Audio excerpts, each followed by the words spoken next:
رب اشرح لنا صدورنا ويسر لنا أمورنا واحلل عقدة من ألسنتنا يفقهوا أقوالنا وثبت أقدامنا وتمم تقصيرنا يا ربنا رب العالمين. لا حول ولا قوة إلا بالله العلي العظيم. لا حول ولا قوة إلا بالله العلي العظيم. لا حول ولا قوة إلا بالله العلي العظيم. أما بعد. Jadi Alhamdulillah kita dah sampai pada muka surat 33 daripada risalah yang pertama, iaitu Kitab Ummul Barahin, yang ditulis oleh Imam Sanusi radhiyallahu ta'ala anhu wa nafa'ana bi'ulumihi wa ja'alana minal mukhlisina biqira'atih. Jadi setelah Imam Sanusi radhiyallahu anhu menyatakan tentang sifat-sifat 20, dan setelah Imam Sanusi radhiyallahu anhu menyatakan kesemua sifat 20 yang kita pelajari tersirat di bawah lafaz La ilaha illallah, dan segala sifat-sifat Nabi dan Rasul tersirat di bawah lafaz Muhammad Rasulullah, maka Imam Sanusi radhiyallahu anhu dalam penutupnya ingin mengajarkan kepada kita bagaimanakah untuk memasukkan akidah tersebut ke dalam hati manusia. Kerana kita maklum, segala sifat-sifat yang telah dinyatakan sebelum ini disertakan dengan dalil-dalil akal. Namun kita maklum bahawa keimanan hendaklah disematkan, bahkan dimasukkan ke dalam hati manusia. Cuma menjadi persoalannya bagaimanakah kita ingin ataupun kita boleh memasukkan keimanan ke dalam hati dan menjadi satu pegangan yang amat kuat di dalam diri umat Islam. Maka Imam Sanusi dalam penutupnya menyatakan bahawa sewajarnya bagi mereka yang berakal fikiran membanyakkan menyebutnya di samping merenung dan memerhatikan segala perkara akidah yang terkandung di dalamnya sehingga sebati dengan darah dagingnya. Maksud ini adalah antara kelebihan kitab Ummul Barahin yang ditulis oleh Imam Sanusi, iaitu Imam Sanusi mengingatkan kepada semua pembaca bahawa akidah kan tidak dapat difahami dengan semata-mata membaca kitab. Dan akidah keimanan tidak dapat dihayati dengan sebenarnya sekiranya pelajar-pelajar ataupun umat Islam hanya membeli buku ataupun membaca di mana-mana tempat sekalipun atau mendengarkan mana-mana pengajian. Bahkan Imam Sanusi berkata, sekiranya kita ingin memasukkan akidah La ilaha illallah Muhammad Rasulullah ke dalam diri manusia, maka Imam Sanusi menyatakan bahawa sewajarnya bagi mereka yang berakal fikiran memperbanyakkan menyebut lafaz La ilaha illallah. Jadi sekarang ni apabila Imam Sanusi menyatakan memperbanyakkan menyebut, maka itu diambil daripada nas Al-Quran seperti firman Allah Subhanahu wa taala, Ya ayyuhallazina amanu zkurullaha zikran katsira. Wahai orang-orang yang beriman, hendaklah kamu uzkuru, maksudnya kamu mengingati Allah Subhanahu wa taala zikran katsiran, dengan ingatan yang sebanyak-banyaknya. Jadi untuk hati manusia boleh kekal mengingati Allah Subhanahu wa taala, maka lidah perlu mengajar hati tersebut. Maka satu Imam Sanusi berkata, di peringkat awal, ibadat yang paling penting yang mesti difikirkan oleh setiap umat Islam ialah membasahkan lidahnya dengan menyebut lafaz La ilaha illallah sebanyak-banyaknya. Dan setelah dia tadi menerima ijazah daripada gurunya, maka hendaklah dia menyebutkan lafaz La ilaha illallah, La ilaha illallah, La ilaha illallah, agar lafaz kan, yang disebut di lidahnya tadi akan menghidupkan hatinya mengingati Allah Subhanahu wa taala. Dan kita perlu memahami apabila Allah Subhanahu wa taala mengarahkan umat Islam berzikir, apabila Allah Subhanahu wa taala memerintahkan Nabi Muhammad dan sahabat-sahabatnya berzikir mengingati Allah Subhanahu wa taala, maka hendaklah kita ketahui zikir ialah satu istilah yang amat penting di dalam agama Islam. Dan istilah tersebut tidak boleh difahami melainkan daripada ahlinya sahaja. Sebagaimana apabila Allah Subhanahu wa taala mengarahkan umat Islam solat. Jadi lafaz solat ialah satu istilah yang amat penting yang disyarahkan oleh ulama-ulama fiqh, kan, seperti Imam Syafi'i, seperti Imam Ahmad bin Hanbal, kan, seperti Imam Malik. Jadi sekarang apabila kita ingin mempelajari tentang fiqh, kita akan mempelajari tentang solat, maka kita akan membuka buku-buku fiqh untuk memahami bagaimanakah rukun-rukun di dalam semayang, apakah perkara yang membatalkan semayang, Jadi tidak boleh difahami sesuatu istilah di dalam agama Islam melainkan dengan merujuk kepada ahlinya. Kan sebagaimana istilah solat kan tidak boleh difahami, tidak boleh diamalkan oleh mana-mana umat Islam melainkan mereka perlu merujuk kepada ulama-ulama yang mewarisi ilmu daripada Nabi Muhammad SAW. Jadi sekarang Imam Sanusi mengingatkan kepada kita bahawa untuk memasukkan nur keimanan tadi, untuk memasukkan akidah ke dalam hati manusia, maka manusia tadi perlu berzikir mengingati Allah Subhanahu Wa Taala. Cuma istilah zikir ialah satu istilah yang amat penting di dalam agama Islam, dan istilah zikir ialah satu-satunya ialah amalan yang dipelopori, bahkan yang telah disusun, yang ditulis oleh ulama-ulama tasawuf di dalam agama Islam.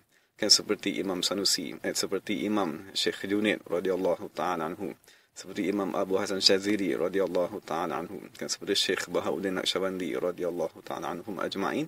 Maka mereka ialah ulama-ulama yang dibangkitkan oleh Allah Subhanahu wa taala untuk mengajarkan umat Islam bagaimanakah cara untuk mereka tadi berzikir mengingati Allah Subhanahu wa taala untuk memasukkan keimanan ke dalam hati mereka.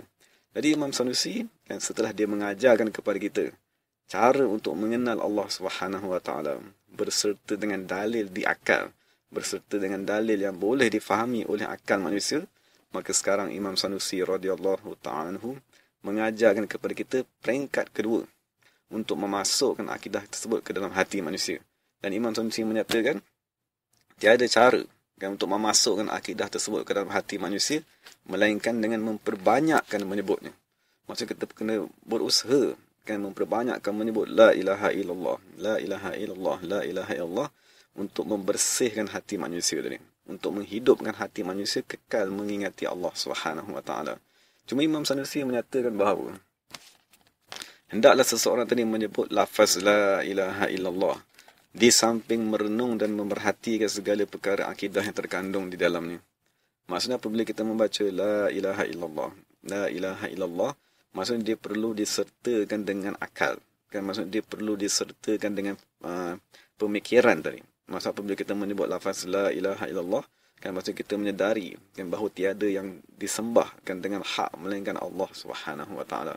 Maksudnya kita disebut di lidah kan, dan akal kita tadi berusaha untuk mengekalkan makna lafaz la ilaha illallah. Dan kemudian Imam Sanusi radhiyallahu anhu menyatakan apakah kemuncak, maksudnya bagaimanakah penghujung seseorang tadi apabila dia tadi memperbanyakkan berzikir mengingati Allah Subhanahu wa taala. Jadi Imam Sanusi berkata di samping maksudnya dia tadi menyebutkan sebanyak-banyaknya lafaz la ilaha illallah kan berserta dengan mengingati makna, kan mengingati perkara-perkara akidah yang terkandung di dalamnya sehingga sebati dengan darah dagingnya. Maksudnya Allah Subhanahu wa taala menyatakan qad aflaha man tazakka wa dzakara isma rabbih fasalla. Sesungguhnya telah berjayalah man tazakka, maksudnya manusia yang dirinya menjadi bersih. Maksudnya diri manusia kan ataupun roh ataupun hati manusia tadi boleh menjadi bersih apabila dia tadi memperbanyakkan istighfar, kan memohon ampun daripada Allah Subhanahu wa taala daripada dosa-dosa yang zahir dan batin. Dan apabila dia tadi memperbanyakkan membaca la ilaha illallah. Kerana salah satu fadilat yang amat penting apabila seseorang membaca lafaz la ilaha illallah ialah Allah Subhanahu wa taala akan menghapuskan dosanya. Maksudnya dinyatakan dalam hadis kan bahawa manusia apabila dia membaca la ilaha illallah kan, kemudian selepas 2-3 jam dia membaca lagi lafaz la ilaha illallah, maka semua dosa yang wujud di antara dua lafaz tersebut akan diampunkan oleh Allah Subhanahu wa taala. Jadi maka oleh sebab itu pembersihan jiwa manusia, kan pembersihan rohani manusia dimulakan dengan ibadat istighfar, kan memohon ampun daripada Allah Subhanahu wa taala, kemudian diiringi dengan lafaz la ilaha illallah, la ilaha illallah, la ilaha illallah. Jadi itulah yang Allah Subhanahu wa taala arahkan manusia daripada lafaz qad aflaha man tazakka. Cuma apabila kita tadi berusaha membersihkan diri kita tadi, apabila kita berusaha membersihkan hati kita, maka apakah tanda pembersihan tadi telah mencapai hasilnya? Apakah tanda istighfar kita tadi telah diterima oleh Allah Subhanahu wa taala? Apakah tanda lafaz la ilaha illallah yang kita baca setiap hari, pagi, petang, siang dan malam tadi dapat menunjukkan hasil pada diri kita, maka Allah Subhanahu Wa Taala menyatakan tanda orang yang berjaya membersihkan hatinya, tanda orang yang berjaya membersihkan dirinya ialah wa dzakara asma rabbih fasalla. Maksudnya hatinya akan hidup mengingati Allah Subhanahu Wa Taala. Kerana Imam Qurtubi radhiyallahu taala anhu dia menyatakan apabila Al-Quran menyebutkan lafaz berzikir ataupun arahan daripada Allah yang berkata uzkuru, ataupun Allah telah menyatakan wa zakara asma rabbih fasalla, maka Imam Qurtubi radhiyallahu anhu berkata apabila diitlakkan ataupun apabila digunakan lafaz berzikir di dalam Al-Quran, maka ia merujuk kepada zikir hati kan, ataupun disahkan sebagai az-zikrul qalbi. Maksudnya hati manusia hidup kan berzikir mengingati Allah Subhanahu Wa Taala pagi, petang, siang dan malam. Cuma Imam Qurtubi radhiyallahu anhu berkata disebabkan manusia tadi berzikir dengan lidah sebagai salah satu cara ataupun sebagai salah satu muqaddimah kan, ataupun sebagai salah satu penyediaan untuk menghidupkan hatinya mengingati Allah Subhanahu Wa Taala, maka lafaz zikir telah dipindahkan kepada zikir lidah, ataupun lafaz zikir tadi difahami oleh kebanyakan manusia dengan makna zikir di lidah kan. Tetapi Imam Qurtubi berkata asal arahan daripada Allah, tuntutan daripada Allah apabila Allah Taala berkata uzkurullah kan, wahai umat Islam hendaklah kamu mengingati Allah Subhanahu Wa Taala, maka hendaklah kita yakini dan kita fahami bahawa arahan tersebut merujuk kepada hati yang hidup berzikir mengingati Allah Subhanahu Wa Taala. Jadi sekiranya kita faham zikir tadi ataupun kita sangka zikir adalah semata-mata bacaan di lidah semata-mata kan, maka itu ialah pemahaman di peringkat awal ataupun pembacaan di lidah kan. Berzikir yang kita ulang-ulang setiap hari di lidah ialah sebagai salah satu cara untuk menghidupkan hati mengingati Allah Subhanahu Wa Taala. Cuma hendaklah kita ketahui bahawa yang diarahkan oleh Allah apabila Allah telah mengarahkan manusia berzikir kan, apabila diarahkan kepada Nabi Muhammad sallallahu alaihi wasallam untuk mengingati Allah Subhanahu Wa Taala, maka yang dinyatakan oleh Imam Qurtubi ialah az-zikrul qalbi, maksud zikir yang diamalkan ataupun zikir yang dilaksanakan oleh hati manusia. Apabila zikir tadi dilaksanakan oleh hati manusia ataupun apabila zikir tadi diamalkan ataupun dijayakan oleh hati manusia, maka pada ketika itu lidah sudah tidak berfungsi lagi. Bahkan yang mengingati Allah Subhanahu Wa Taala pagi, petang, siang dan malam ialah hati manusia tadi. Maka oleh sebab itu Allah Subhanahu Wa Taala menyatakan qad aflaha man tazakka, sesungguhnya orang yang dihukumkan berjaya kan di dunia dan di akhirat ialah orang yang tazakka, maksudnya diri ini menjadi bersih kan, maksudnya diri ini dibersihkan oleh Allah Subhanahu Wa Taala kan, diri ini dibersihkan melalui jalan kan untuk mendekatkan diri kepada Allah Subhanahu Wa Taala. Cuma tanda tazakka tadi, tanda diri seseorang telah menjadi bersih ialah wa dzakara asma rabbih, maksudnya hati ini kekal mengingati Allah Subhanahu Wa Taala. Kemudian barulah Allah Subhanahu Wa Taala menyatakan fasalla, maka sebenarnya orang tadi solat. Jadi kita boleh faham bahawa roh ibadat di dalam agama Islam ialah mengingati Allah Subhanahu Wa Taala. Sehingga kan di dalam surah Al-A'la ini kan Allah Subhanahu Wa Taala menyebut zikir sebelum daripada solat. Kan Allah Taala nyatakan qad aflaha man tazakka wa dzakara asma rabbih, sesungguhnya manusia yang dihukumkan berjaya kan, manusia yang dihukumkan selamat di sisi Allah Subhanahu Wa Taala ialah manusia yang dirinya menjadi bersih kan, diri ini menjadi bersih. Cuma tanda kan seseorang tadi bersih dirinya ialah mengingati Allah Subhanahu Wa Taala. Dan setelah Allah telah menyatakan dua kerja ataupun dua tanggungjawab yang amat penting ke atas semua umat Islam, barulah Allah Ta'ala nyatakan fasalla, maka manusia ini sebenar-benarnya solat. Jadi mengapakah kita faham dengan cara sedemikian? Kerana kita maklum kan, dalam ayat yang lain apabila Allah Subhanahu Wa Ta'ala ingin memuji kumpulan yang beriman, maka Allah Subhanahu Wa Ta'ala akan menyatakan qad aflahal mu'minun alladzina hum fi salatihim khashi'un, sesungguhnya yang dihukumkan berjaya kan, manusia yang berjaya di sisi Allah Subhanahu Wa Ta'ala ialah al-mu'minun kan, orang yang telah mencapai keimanan. Cuma persoalannya apakah tanda keimanan tadi? Alladzina hum fi salatihim khashi'un, mereka yang solatnya disertakan dengan khusyuk. Dan apabila kita bincangkan tentang khusyuk, khusyuk dia bukanlah ibadat yang terzahir di tangan kan, khusyuk bukanlah perbuatan perut kan, khusyuk bukanlah perbuatan kepala. Bahkan Allah Subhanahu wa taala menyatakan di dalam ayat yang lain, alam ya'ni lil ladzina amanu an takhsha'a qulubuhum li dzikrillah. Kan tidakkah hampir ataupun sampai masa kepada mereka yang beriman, an takhsha'a qulubuhum, agar hati mereka khusyuk. Jadi sekarang kita dapat faham daripada nas tadi, khusyuk wujud di dalam hati manusia. Khusyuk ialah kurniaan yang dikurniakan oleh Allah ke dalam hati manusia. Khusyuk tempatnya ialah hati manusia. Cuma persoalannya, khusyuk yang dimaksudkan dengan fokus tadi, kan menumpukan fikiran kepada satu arah. Yang menjadi persoalannya, apakah yang difikirkan oleh manusia semasa dia sedang solat? Apakah yang dimaksudkan dengan khusyuk tadi? Maka Allah Subhanahu wa taala menyatakan, alam ya'ni lil ladzina amanu an takhsha'a qulubuhum li dzikrillah. Tidakkah sampai masa kepada orang yang beriman, an takhsha'a qulubuhum, untuk hati mereka tadi khusyuk, li zikrillah, untuk mengingati Allah Subhanahu wa taala. Jadi sekarang ni apabila kita telah faham khusyuk yang dipuji oleh Allah Subhanahu wa taala semasa menyatakan tentang sifat orang yang beriman, khusyuk tempatnya berada di hati manusia. Kan maksud khusyuk yang disyariatkan ataupun yang dituntut oleh Allah Subhanahu wa taala berada di hati manusia. Cuma yang dimaksudkan dengan khusyuk ialah an takhsha'a qulubuhum li zikrillah. Hati manusia tadi khusyuk pada zikir mengingati Allah Subhanahu wa taala di dalam solatnya, sepanjang solatnya. Jadi dapat kita faham daripada ayat yang lain, Allah Subhanahu wa taala menyatakan, wa aqimis solata li zikri. Wahai manusia, hendaklah kamu tadi mendirikan solat. Wa aqimis solata, hendaklah kamu tadi mendirikan solat li zikri, untuk hati kamu sentiasa mengingati Allah Subhanahu wa taala. Jadi disebabkan solat kan disyariatkan oleh Allah Subhanahu wa taala untuk berzikir mengingati Allah Subhanahu wa taala. Jadi kita dapat faham zikir ialah ruh bagi segala ibadat.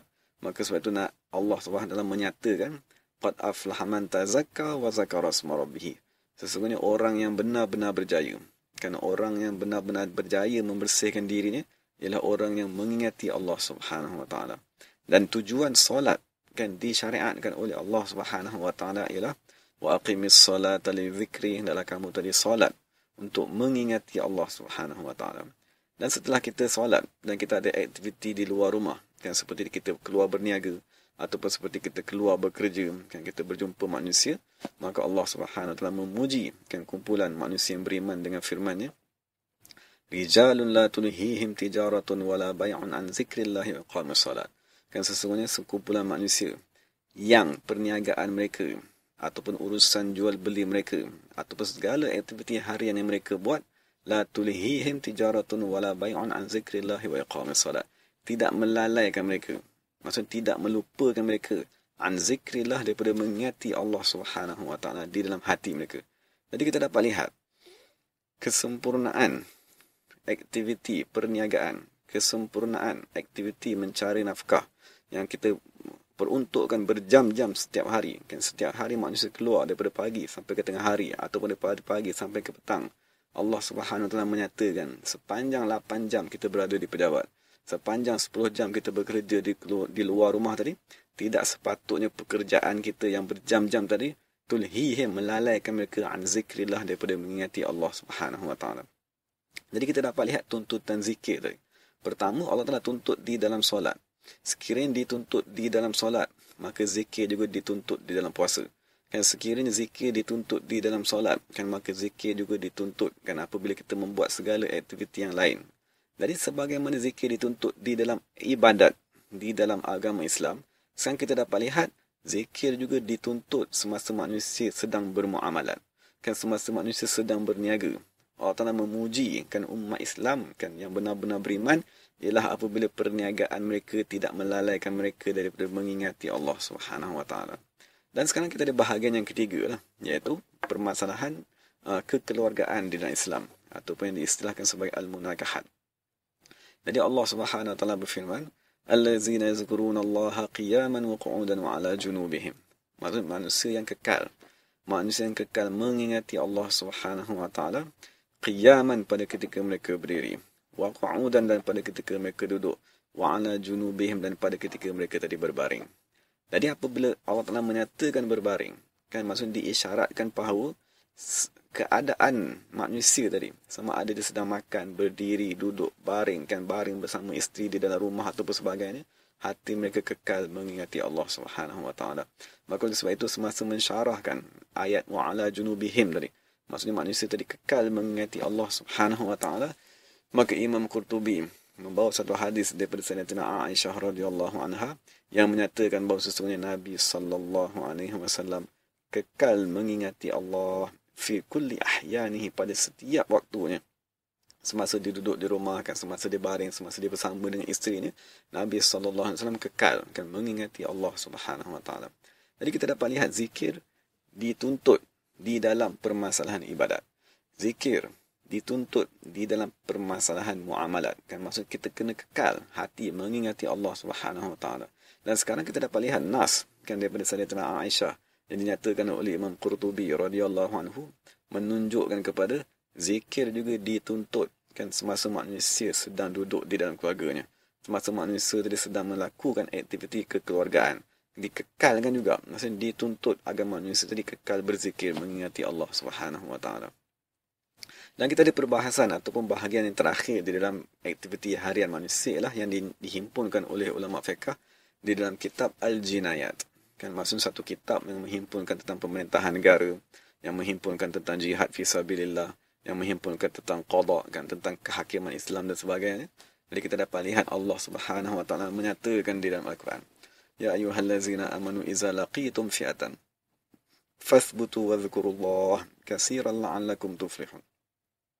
Allah Subhanahu wa taala menyatakan, wahai umat Islam, idza laqitum fi'atan, apabila kamu bertemu dengan musuh di dalam agama kamu, kan apabila kamu bertemu dengan kafir harbi, kan apabila kamu ingin berjihad menegakkan negara Allah Subhanahu wa taala, fathbutu, dalam kamu sabit, maksud dalam kamu kekal dalam keimanan, jangan kamu lari, kan jangan kamu gentar, kerana lari daripada medan perang adalah salah satu daripada dosa besar. Cuma dalam keadaan manusia sedang berperang, kan dalam keadaan manusia sedang menembak, kan dalam keadaan bom sedang meletup, kan dalam keadaan ada yang cedera, ada yang mati, ada yang berbagai-bagai keadaan, Allah Subhanahu wa taala tetap menyatakan fasbutu wazkurullaha katsiran. Hendaklah kamu kekal tetap dalam medan perang, tapi hati kamu mestilah wazkurullaha katsiran. Hendaklah hati kamu tadi kekal mengingati Allah dengan sebanyak-banyaknya. Dan Allah Taala berkata la'allakum tuflihun, moga-moga kamu tadi berjaya kan di dalam kamu berjuang menegakkan agama Allah Subhanahu wa taala. Jadi sekarang kita dapat lihat di dalam ibadat, rohnya ialah berzikir mengingati Allah. Di dalam muamalat, kan rohnya ialah berzikir mengingati Allah Subhanahu wa taala. Di dalam munakahat, kan dalam perbahasan kekeluargaan Islam, kan aktiviti kekeluargaan bersama isteri, anak dan sebagainya, dikekalkan juga mengingati Allah Subhanahu wa taala. Dan dalam peringkat tertinggi, kan iaitu pemerintahan negara, kan pentadbiran dan sebagainya, kan dalam peperangan sekalipun, Allah Subhanahu wa taala tetap mengarahkan umat Islam berzikir mengingati Allah Subhanahu wa taala. Jadi sebab itulah kita faham kan bahawa zikir tadi ialah ruh bagi segala ibadat, ruh bagi segala aktiviti manusia, kan sama ada di waktu siang ataupun di waktu malam ataupun di pejabat ataupun di mana saja, hati manusia tadi mesti kekal mengingati Allah Subhanahu wa taala.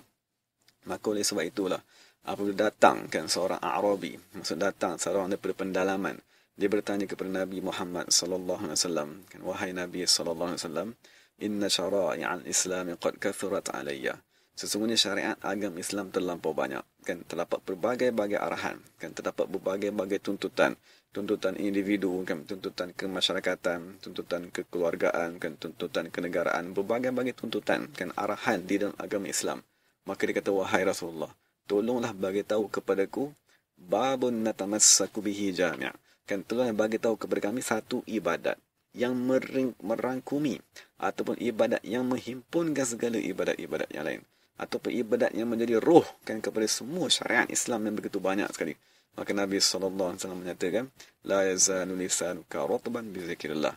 Hendaklah lidah kamu tadi kekal kan mengingati Allah Subhanahu wa taala. Jadi itu semua nas kan daripada ayat-ayat Al-Quran dan nas kan daripada hadis Nabi Muhammad sallallahu alaihi wasallam menyatakan tentang zikir kan ialah roh bagi segala ibadat. Jadi sekarang kita dapat lihat setengah manusia kan dia dah semayang berpuluh-puluh tahun, ataupun dia dah buat segala aktiviti dalam agama Islam, dia dah bersedekah, pergi haji dan pergi umrah, semua aktiviti dia dah buat, kan, dan segala-galanya lah, tapi dia masih lagi merasakan jiwanya kosong, kan, dia masih lagi merasakan jiwanya masih belum dipenuhi dengan kecintaan Allah Subhanahu Wa Taala. Dia masih lagi merasakan hatinya kosong, belum masuk keimanan ke dalam hatinya.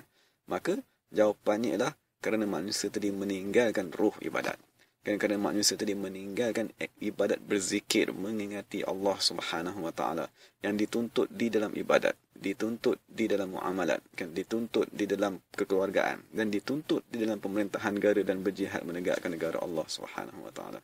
Jadi sebab tu ulama mengatakan zikir tadi ialah roh, kan, bagi segala ibadat. Jadi sekiranya kita mengabaikan ataupun kita tidak ingin mempelajari tentang zikir, ataupun kita tadi menganggap zikir tadi ialah satu perkara sunat ataupun sebagai satu perkara yang tidak penting di dalam agama Islam, maka kita tadi telah menolakkan satu roh, kan, satu ibadat yang amat besar yang disyariatkan oleh Allah Subhanahu Wa Taala. Sebagaimana kita maklum, semua arahan mempunyai had, kan, maksudnya kalau kita semayang, kita disuruh solat, kan, 5 waktu sehari, kan, kefardun hanya 5. Dan apabila kita diwajibkan berpuasa, kan, kita diwajibkan berpuasa sebulan, bukan sepanjang tahun, bukan sepanjang masa. Dan apabila kita disyariatkan dengan haji ataupun umrah, kita hanya dihadkan sekali saja seumur hidup.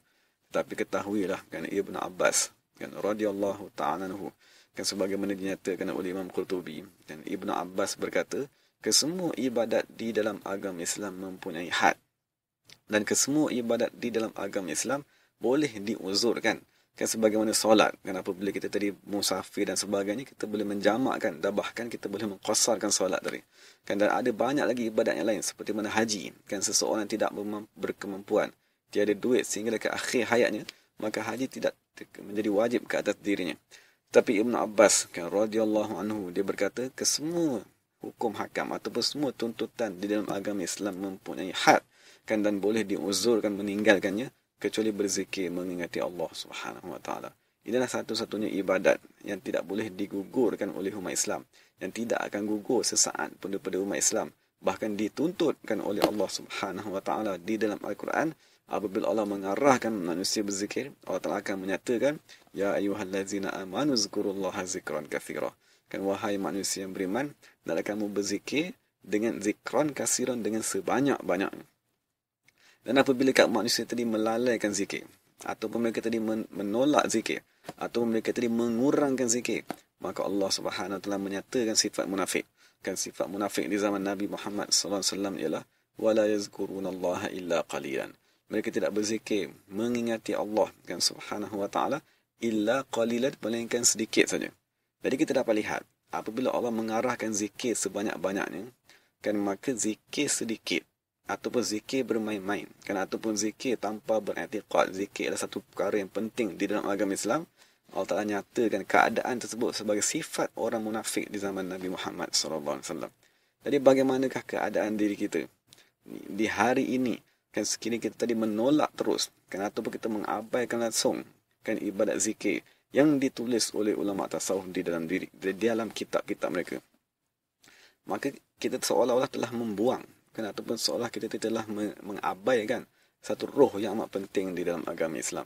Jadi Ibn Abbas, kan, radhiyallahu anhu, menyatakan kesemua ibadat mempunyai had, dan semua ibadat boleh gugur di dalam agama Islam, tetapi hendaklah kamu ketahui, kan, satu-satunya ibadat yang dituntut ke atas umat Islam selagi mana akalnya kekal pada dirinya ialah berzikir mengingati Allah Subhanahu Wa Taala. Jadi sebagai penutup, kan, Imam Sanusi, kerana dia amat mengetahui, kan, kepentingan berzikir mengingati Allah Subhanahu Wa Taala, maka Imam Sanusi menutup kitabnya yang membahaskan tentang ilmu tauhid dengan arahan agar umat Islam tadi berzikir mengingati Allah Subhanahu Wa Taala. Ketahuilah, kan, walaupun manusia tadi mempelajari, kan, buku tauhid sebanyak mana sekalipun, tetapi dia tidak sertakan dengan berzikir mengingati Allah, kan, tidak bersertakan dengan ibadat, kan, membersihkan dirinya, maka dikhawatir takkan boleh mengenal Allah Subhanahu Wa Taala dengan semata-mata pengajian. Kan, bahkan keimanan ialah hasil daripada amalan. Mengenal Allah Subhanahu Wa Taala ataupun dikurniakan dengan makrifat, kesemua itu ialah hasil daripada amalan. Maka sebab itulah Imam Sanusi berkata, hendaklah kita memperbanyakkan kan berzikir mengingati Allah Subhanahu wa taala sehingga sebati kan di dalam dagingnya, di dalam darah dagingnya. Jadi moga-moga Allah Subhanahu wa taala memberikan kepada kita kekuatan dan memberikan kepada kita kefahaman dan memberikan kepada kita kemudahan dan segala yang perlu kan untuk kita mengamalkan zikir. Kerana kita doa setiap hari, Allahumma a'inni ala zikrika wa syukrika wa husni ibadatik. Wahai Allah Subhanahu wa taala, tolonglah daku untuk berzikir mengingatimu dan bersyukur dan ihsan dan sebagainya. Cuma kita kena faham, fiqh kan ialah satu ibadat yang disyarahkan di dalam buku fiqh. Maka sekiranya kita ingin mempelajari tentang solat, maka adalah kita tadi merujuk kepada ulama fiqh. Tetapi apabila arahan di dalam Islam yang menjadi roh bagi segala ibadat ialah berzikir, maka hendaklah kita faham bahawa zikir ialah satu ibadat yang disyarahkan oleh ulama-ulama tasawuf di dalam kitab mereka. Maka sekiranya kita ingin mendapatkan roh agama Islam, dan sekiranya kita tadi ingin mendekatkan diri, dikurniakan dengan ma'rifatullah yang sebenarnya, maka adalah kita tadi mencari kan ulama-ulama tasawuf, kan mencari ahli-ahli mereka untuk mempelajari dan mengambil amalan daripada mereka. Moga-moga Allah Ta'ala memasukkan nur keimanan ke dalam hati kita. Jadi sebagai penutupnya, moga-moga Allah Ta'ala memberi kepada kita kekuatan dan kefahaman, dan insyaAllah kita akan bertemu di sesi yang akan datang untuk membincangkan satu perenggan lagi sebelum kita menutup kitab tersebut. Wa aqulu qawli hadza wa astaghfirullahal azim li wa lakum wa li sairil muslimin wal muslimat. Assalamualaikum warahmatullahi wabarakatuh.